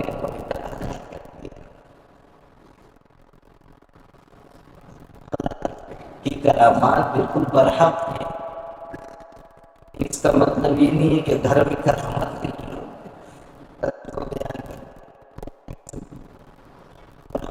شیخ عبد القادر جیلانی رحمۃ اللہ علیہ کے غلاموں میں سے، ان کی عظمت اور ہم نہیں پہچانیں گے تو کون پہچانے گا؟ لیکن اس کا مطلب یہ نہیں کہ آپ غیر معتبر باتیں ان سے منسوخ کرتے ہیں۔ خیر، تو وہ بہت بڑے شخص تھے، ولی کامل بھی، عالم جلیل بھی۔ سلسلے کی برکتیں کیسے ظاہر ہوتی ہیں وہ آپ کو بتا رہا ہوں۔ ایک دفعہ میں نے خواب دیکھا کہ کوئی شخص بہت علم والا آیا ہوا ہے اور مجھ سے وہ کچھ سوال کر رہا ہے، اور میں نے چاہا کہ کچھ جواب دوں، ذرا مشکل تھا، سوال مشکل تھا، میں نے چاہا کہ جواب دوں، مشکل پیش آ رہی تھی۔ اتنے میں نے دیکھا کہ حضرت شیخ عبد القادر جیلانی رحمۃ اللہ علیہ تشریف لائے اور مجھ کو ایک لکھا ہوا پرچہ دیا خواب میں، اور فرمایا کہ اس کو پڑھ لو، پڑھ کر پھر جواب دو، اس کو پڑھ لو، پڑھ کر پھر جواب دو۔ جو وہ پوچھ رہا تھا اس کا جواب اس پر لکھا ہوا تھا، اس کو پڑھ لو، پڑھ کر پھر جواب دو۔ اولیاء کرام کی توجہات، ان کی برکات ظاہر ہوتی ہیں، اور جس سلسلے سے آدمی جڑتا ہے، چونکہ سلسلے سے جڑنے کی وجہ سے وہ روحانی اولاد کے درجے میں آ جاتا ہے۔ تو جیسے آدمی کو جسمانی اولاد پر توجہ ہوتی ہے، روحانی اولاد پر بھی توجہ ہوتی ہے۔ تو جو مریدین ہوتے ہیں وہ اولاد کے درجے میں ہوتے ہیں، اولاد کی طرح ہوتے ہیں، اور شیخ ان کے لیے باپ کی طرح ہوتا ہے۔ تو اس حقیقت کو آپ سمجھیں کہ کسی سلسلے میں ہم صدق دل سے جڑیں گے تو گناہوں سے حفاظت ہوگی، نیکیوں کی طرف رغبت ہوگی، کوئی رہنما ہمارا ہوگا جس سے ہم پوچھ سکیں گے، رہنمائی لے سکیں گے۔ کہتے ہیں من لہو شیخ فشیخہ الشیطان، کہ جس کا کوئی شیخ نہیں ہوتا اس کا شیخ شیطان ہوتا، ابلیس۔ اور پھر وہ کیسی کیسی رہنمائی کرے گا وہ تو آپ لوگوں کو معلوم ہے۔ جس کا مرشد شیطان ہو وہ کدھر جائے گا؟ جنت میں جائے گا؟ وہ تو سیدھا دوزخ میں جائے گا۔ جس کا مرشد شیطان ہو، جس کا شیخ شیطان ہو، اس کا ٹھکانہ دوزخ کی آگ ہے، وہ تو گناہ اور نافرمانی کی طرف لے جائے گا۔ تو جس کا شیخ نہیں ہوتا اس کا شیخ کون ہوتا ہے؟ شیطان ہوتا ہے۔ ہر شخص کو ضرورت ہے کہ وہ کسی سے اپنا تعلق قائم کرے اور ان سے اپنی اصلاح کرائے، ان سے رہنمائی حاصل کرے۔ یہ بات بھی سمجھیے کہ جب اچھے انسانوں کی صحبت میں انسان رہتا ہے اچھا بنتا ہے، بروں کی صحبت اختیار کرتا ہے برا بنتا ہے۔ آپ لوگ قرآن پاک حفظ کر رہے ہیں، آپ کو قرآن پاک سے مثال دیتا ہوں۔ دیکھیے حضرت نوح علیہ السلام کا واقعہ قرآن میں آیا ہے کہ نہیں؟ 12ویں پارے میں ان کا اور ان کے بیٹے کا واقعہ ہے۔ حضرت نوح نے پکارا تھا کہ آ جاؤ، کیا کہا؟ یا بنیر کب معنا، آ جاؤ، اے میرے بیٹے تم بھی کشتی میں ہمارے ساتھ سوار ہو جاؤ۔ اس نے کیا کہا؟ میں نہیں آؤں گا، نافرمان تھا، کنعان نام تھا اس کا. اس نے کہا میں نہیں آؤں گا. اور طوفان سے بچاؤ کے لیے اس نے کیا کہا تھا کہ میں پہاڑ کی چوٹی پر چڑھ جاؤں گا، طوفان میرا کچھ بگاڑ نہیں پائے گا. تو حضرت نوح علیہ السلام نے کہا لا عاصم اليوم من امر اللہ الا من رحم. آج اللہ تعالیٰ کے عذاب سے کوئی بچا نہیں سکتا ہے مگر وہ جس پر اللہ تعالیٰ رحم کھائے، یعنی وہی بچ سکے گا جس پر اللہ کی رحمت ہو. جب طوفان آیا تو وہ بچا، کنعان ابن نوح بچا نہیں بچا. ہلاک ہونے والوں کے ساتھ وہ بھی ہلاک ہو گیا، تباہ و برباد ہوا، ڈوب گیا. اولاد کس کی تھی بتاؤ؟ اولاد کس کی تھی؟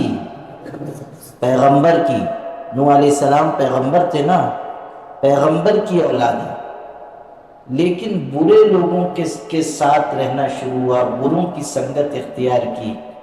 نتیجہ کیا ہوا کہ نہ صرف یہ کہ تباہ و برباد ہوا، بلکہ جب حضرت نوح علیہ السلام نے اللہ تعالیٰ سے یہ گزارش کی کہ اللہ تم نے وعدہ کیا تھا کہ میرے خاندان کو بچا لے گا، اور یہ میرا بیٹا ہے ڈوب رہا ہے، اس کو بھی بچا لے، تو کیا جواب آیا تھا؟ کون بتائے گا؟ بتاؤ. قرآن پاک میں ہے نا انہو لیس من اہلک. کیا جواب آیا؟ انہو لیس من اہلک. نوح یہ تمہارے خاندان کا نہیں. حضرت نوح سے کیا کہا گیا؟ یہ تمہارے خاندان کا نہیں ہے. گویا کہ بتایا گیا کہ اگر تمہارے راستے پر نہیں چل رہا ہے تو نبوت کا خاندان اس کے ہاتھ سے چھوٹ گیا. بات سمجھ میں آئی؟ برے لوگوں کی صحبت اختیار کرنے کی وجہ سے نبوت کے خاندان سے اٹھا کر اس کو باہر پھینک دیا گیا. یہ ہے ایک مثال، بروں کی صحبت کی مثال. اور اچھوں کی صحبت کی مثال سورہ کہف میں آئی ہے. اصحاب کہف چلے تھے تو ان کے پیچھے پیچھے کون چلا تھا؟ کتا چلا تھا، جانور. کتا وہ جانور ہے کہ کسی کو برا کہنا ہوتا ہے تو لوگ کہتے ہیں یہ کتا ہے. بات سمجھے کہ نہیں سمجھے؟ یہ کتا ہے، اور اگر کسی کو کہہ دیجئے بہت برا لگ جاتا ہے. اگر کسی کو کوئی کہہ دے تو اس کو بہت برا لگتا ہے. حالانکہ انگریزوں کو آپ دیکھیں گے کہ وہ کتوں کو اعلیٰ ترین جانور سمجھتے ہیں، اس کو ایسے پیار کرتے ہیں کہ اپنی اولاد کو بھی نہیں کرتے، اور اس کو اتنی سہولتیں کتوں کو دیتے ہیں. فطرت کی بات ہے نا، جن کو جس طرف جھکاؤ ہوتا ہے ادھر ہی.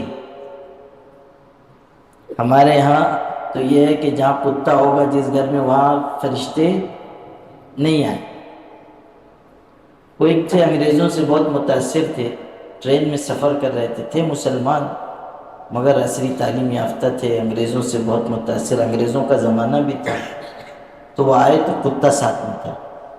حضرت مولانا اشرف علی تھانوی رحمۃ اللہ علیہ بھی سفر کر رہے تھے، تو انہوں نے دیکھا کہ ایک گدھا ایک کتے کے ساتھ چلایا، تو انہوں نے ٹوکا. تو اس نے کہا اصل میں مولانا بات یہ ہے کہ آپ نے سنا ہے یہاں کتا ہوتا ہے وہاں فرشتے نہیں آتے، مجھ کو موت سے بہت ڈر لگتا ہے، اس لیے میں نے کتا رکھ رکھا ہے. یہ رہے گا تو ملک الموت نہیں سمجھے، یہ رہے گا تو فرشتہ آئے گا ہی نہیں، تو اپنے مری گئی ہے. حضرت نے کتنا خوبصورت جواب دیا، فرمایا موت آتی ہے کہ نہیں؟ اس نے کہا آتی ہے. کہا فرشتے اس کی روح نکالتے ہیں نا، جو کتے کی نکالے گا وہ تیری نکال دے گا. یعنی لوگ کہیں گے کتے کی موت مر گیا، کتے کی موت مر گیا. نہیں سمجھے؟ جو کتے کی روح نکالے گا وہی تیری بھی روح نکال لے گا. اچھا آپ غور کیجئے کہ کتا ناپاک جانور ہے، لیکن نیک لوگوں کے پیچھے پیچھے چلا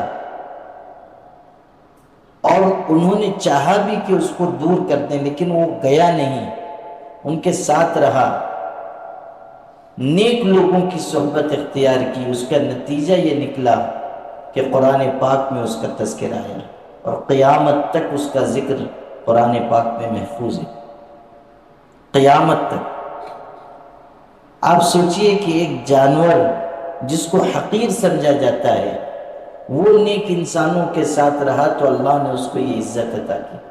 اور ایک روایت میں یہ بات آئی ہے کہ جو چند جانور جنت میں داخل کیے جائیں گے، ان میں اصحاب کہف کا کتا بھی ہوگا۔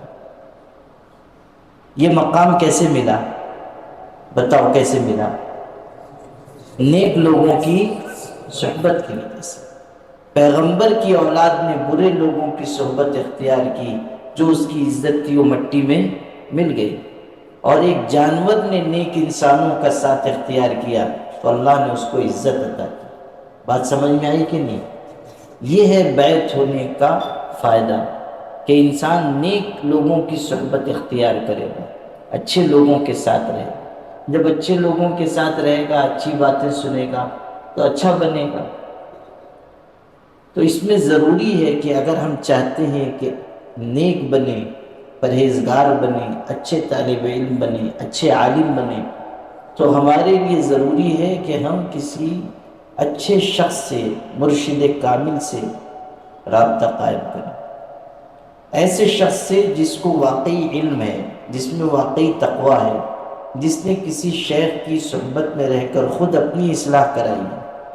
یہ ضروری ہے، یہ نہیں کہ کسی کے بھی ہاتھ میں ہاتھ دے دیں، نہیں۔ آدمی کو دیکھنا چاہیے کہ کون شخص اس لائق ہے کہ میں اس سے اپنی اصلاح کرا سکتا ہوں، ان سے اپنے آپ کو جوڑنا چاہیے، اور پھر ان سے جڑ کر محنت کرنی چاہیے، ذکر کرنا، جو وہ بتائیں اس پر عمل کرنا، جو ہدایت دیں اس کو اختیار کرنا۔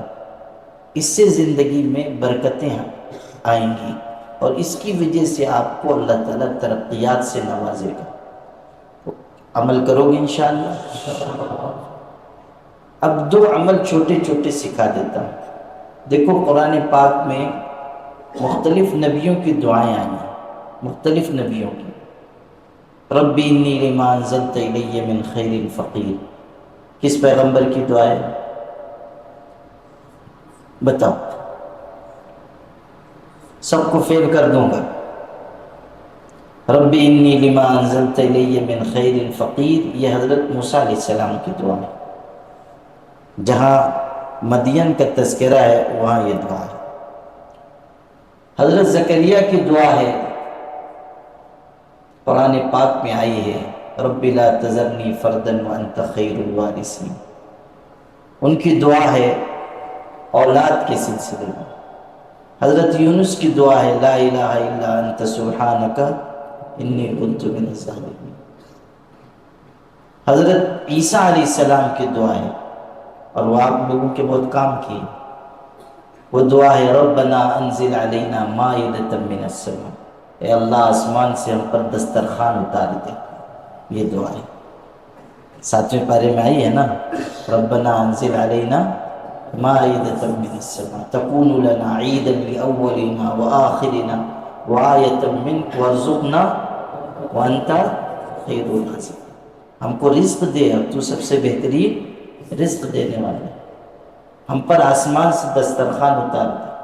ایک طفیلی تھا، طفیلی اس کو کہتے ہیں جو کسی کے بھی منڈپ میں گھس کے کھا لیتے ہیں، یعنی صرف اس کو کھانے سے مطلب ہے، کہیں بھی بس کھانا ملے۔ تو کھانے پینے والا تھا اور مشہور تھا، اس کے بارے میں مشہور تھا۔ تو ایک نے اس سے پوچھا، تم صرف کھاتے ہی پیتے رہتے ہو یا کچھ قرآن بھی یاد ہے؟ بولے ہاں یاد ہے نا۔ بولے اچھا کون سی قرآن کی آیت یاد ہے، کوئی آیت سناؤ۔ اس نے کہا کلوا واشربوا، کلوا واشربوا، کھاؤ اور پیو۔ اب اس نے سوچا کہ یہ اپنی مطلب کی آیت بیان کر رہا ہے، تو اس نے اپنے حساب سے بڑا تیر چلایا۔ اس نے کہا اچھا قرآن کی کوئی دعا سناؤ۔ دعا، اس نے سوچا کہ دعا میں کہاں آئے گا، دعا میں تو یہ ہے ربنا اغفر لنا ذنوبنا ربنا آتنا، تو اس میں کھانے پینے کا تو کوئی ذکر ہے نہیں۔ کہا قرآن کی کوئی دعا سنو، اس نے کہا ربنا انزل علینا مائدۃ من السماء، اللہ ہم پر آسمان سے دسترخوان کا، وہاں بھی اپنے مطلب کی دعا لے کے آیا ہے۔ تو حضرت عیسیٰ کی یہ دعا ہے، حضرت سلیمان علیہ السلام کی دعا ہے، حب لی ملک لا ینبغی لأحد من بعدی انک انت الوہاب۔ مختلف نبیوں کی اگر سناؤں گا تو بہت لمبا ہوگا، تو مختلف پیغمبروں کی دعائیں ہیں، لیکن سید الانبیاء حضرت محمد مصطفیٰ صلی اللہ علیہ وسلم کی دعا جو قرآن میں آئی ہے، کون بتائے گا؟ حضور کی دعا جو حضور کو تعلیم دی گئی قرآن میں، یہ سب نبیوں کی دعائیں، سید الانبیاء کی دعا، حضور کی دعا ہے رب زدنی علما۔ حضور سے کہا گیا آپ کہیے اللہ میرے علم کو بڑھا دے، اللہ میرے علم کو بڑھا دے۔ یہ ہے دعا، حضور کی دعا جو قرآن میں آئی۔ ایک اور دعا ہے، ابھی اس کا ذکر نہیں کرتا، یہ آپ سے متعلق ہے اس لیے ذکر کیا، یہ بہت خوبصورت دعا ہے۔ حضور سب سے زیادہ جاننے والے تھے، اولین و آخرین کا علم حضور کے پاس تھا، لیکن کہا گیا کہ دعا مانگیے رب زدنی علما، اللہ میرے علم کو اور بڑھا دے۔ یہ دعا ہر طالب علم کو مانگنا چاہیے، اور کیسے اس کا میں طریقہ بتاتا ہوں۔ ایک بہت بڑے عالم گزرے ہیں، بہت بڑے مصنف، بہت انہوں نے خدمت کی، اپنی کتاب میں انہوں نے لکھا ہے کہ میں جب چھوٹا تھا تو ایک بزرگ سے میں نے علم میں برکت کے لیے اور دینی خدمات کے لیے کوئی وظیفہ چاہا۔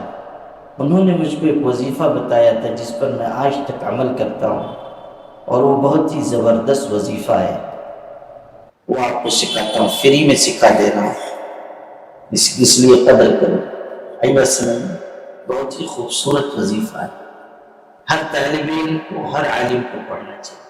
میں بھی ہر نماز کے بعد پڑھتا ہوں، اس کو عمل کرتا ہوں، اس کو 10 مرتبہ پڑھنا ہے، لا حول ولا قوت الا باللہ العلی العظیم۔ دیکھو علم کے راستے میں جو سب سے بڑی رکاوٹ ہے اور حفظ کے راستے میں، وہ گناہ ہے، اور گناہ سے حفاظت کا یہ نسخہ ہے لا حول۔ حضرت صلی اللہ علیہ وسلم نے فرمایا یہ عرش کے خزانوں میں سے ایک خزانہ ہے، لا حول ولا قوت الا باللہ۔ زبردست وظیفہ ہے، شیطان اس سے دور بھاگتا ہے۔ کبھی آپ پڑھ کے دیکھیے شیطان کیسے دور بھاگتا ہے۔ کچھ انسان جن میں شیطانی خصلتیں ہیں ان کے سامنے بھی پڑھیے، دیکھیے کہ آپ بگولا ہو جائیں اور کہیں گے کیا میں شیطان ہوں؟ اسے کہیے آپ کو غصہ آ رہا ہے اس لیے آپ ہیں، آئی بات سمجھ؟ لا حول ولا قوت الا باللہ سے شیطان دفع ہوتا ہے۔ لا حول ولا قوت الا باللہ العلی العظیم 10 دفعہ، پھر رب زدنی علما، اس کو 10 دفعہ، اور تیسری چیز ہے رب اشرح لی صدری ویسر لی امری واحلل عقدۃ من لسانی یفقہوا قولی۔ اس کے پڑھنے سے سینہ کھل جاتا ہے، زبان میں قدرت پیدا ہوتی ہے، آدمی کچھ بیان کرتا ہے بہترین بیان کرتا ہے۔ 10 دفعہ اس کو بھی پڑھنا، 10 دفعہ لا حول ولا قوت الا باللہ العلی۔ پہلے نمبر پر کیا ہے؟ علی العظیم۔ دوسرے نمبر پر کتنی دفعہ؟ اور تیسری چیز رب اشرح لی یفقہوا قولی تک 10 دفعہ۔ یہ زبردست وظیفہ ہے، اس کو آپ لوگ پابندی سے پڑھیں گے انشاءاللہ، علم میں برکت کے لیے، یادداشت میں برکت کے لیے، گناہ سے حفاظت کے لیے، آئندہ دین کی خدمت کی توفیق کے لیے، وقت میں برکت کے لیے، سب نیت کر لیجیے انشاءاللہ۔ جتنی نیت کریں گے اللہ سب پوری فرمائے گا۔ بات سمجھ گئے؟ بہت مختصر بھی ہے وظیفہ، آسانی سے پڑھ سکتے ہیں، اور بہترین وظیفہ ہے، مجرب اور مفید وظیفہ ہے، پڑھو گے انشاءاللہ۔ یہ ایک چیز میں نے بتائی۔ دوسری چیز وظیفے کے طور پر بتاتا ہوں، وہ ہے آیت الکرسی ہر فرض نماز کے بعد اہتمام سے پڑھنا۔ حضرت نبی کریم صلی اللہ علیہ وسلم نے فرمایا جو آیت الکرسی ہر نماز کے بعد پابندی سے پڑھتا ہے اس کے اور جنت کے درمیان موت کے علاوہ کوئی رکاوٹ نہیں ہے، یعنی مرے گا اور سیدھا جنت میں۔ ایک دفعہ آیت الکرسی پڑھنے میں کیا دشواری ہے، کتنا آسان ہے، جیسے ہی سلام پھیرے امام پڑھ لیجیے ایک دفعہ آیت الکرسی، اس سے حفاظت بھی ہوتی ہے، شیاطین جنات یہ سب آیت الکرسی کے آگے ڈھیر ہو جاتے ہیں۔ مجھ کو اس کا بہت تجربہ ہے، آپ لوگوں کو جتنا میں دیکھتا ہوں تو دوسری مخلوقات سے بھی سابقہ پڑتا رہتا ہے، تو یہ جو ہے زبردست چیز ہے، اس کا میں نے تجربہ کیا۔ اور جنات شیاطین قصہ کوئی سناؤں گا نہیں، تم لوگ رات کے وقت جو ہے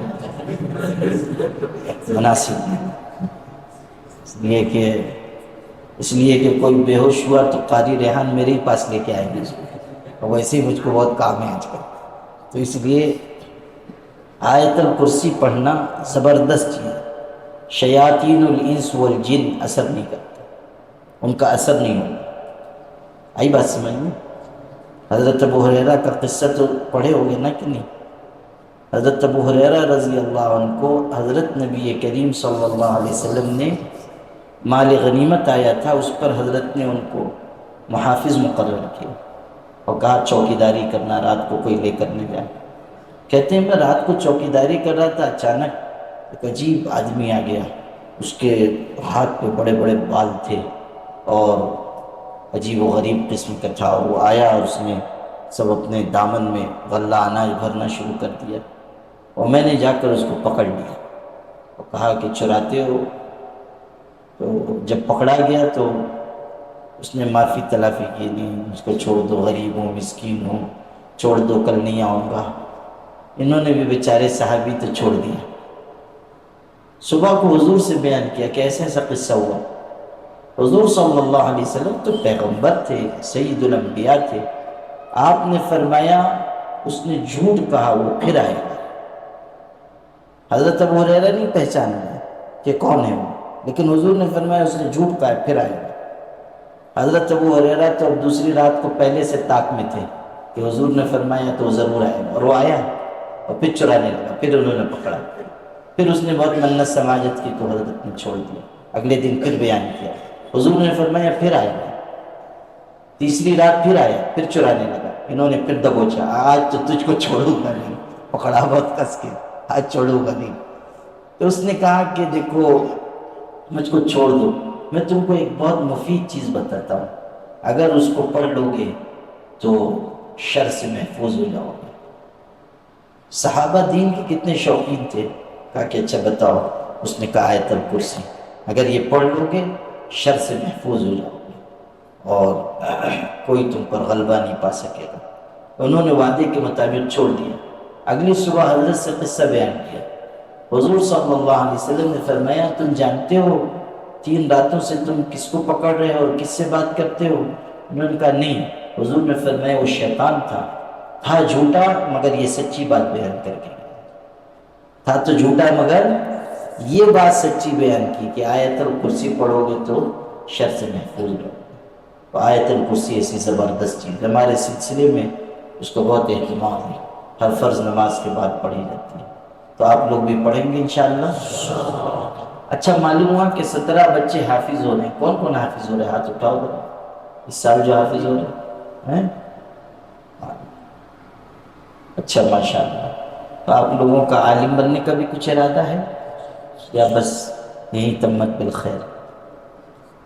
کچھ ہے ارادہ؟ بولو میاں تم تو الٹا ہاتھ اٹھا رہے ہیں، سونیا گاندھی کے خاندان سے۔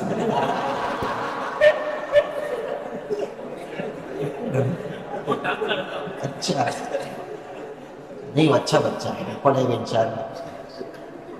نہیں ان لوگوں کو ہاتھ اٹھانے کی بڑی عادت ہے مگر جلدی یاد ہے اٹھاتے نہیں ہیں، جب اٹھاتے ادھر ہی والا اٹھاتے ہیں۔ اچھا آپ لوگ حافظ ہو رہے ہیں، عالم بنو بچے۔ دیکھو قرآن مجید یاد کرنا بہت بڑی چیز ہے، لیکن قرآن میں کیا ہے وہ بھی تو ہم کو یاد کرنا پڑے گا نا، وہ بھی ہم کو سمجھ میں آنا چاہیے۔ اس لیے عالم بننا بہت ضروری ہے. عالم بنو گے انشاءاللہ؟ عالم بنو، چھوڑو نہیں بیٹا، عالم بن جاؤ. تھوڑی محنت کرو، عالم بن جاؤ. عالم اور اچھے عالم بنو، جھولا بیانی والے عالم مت بنو. ایک دم اچھے عالم، زبردست عالم، بہترین خطیب، اچھے مقرر.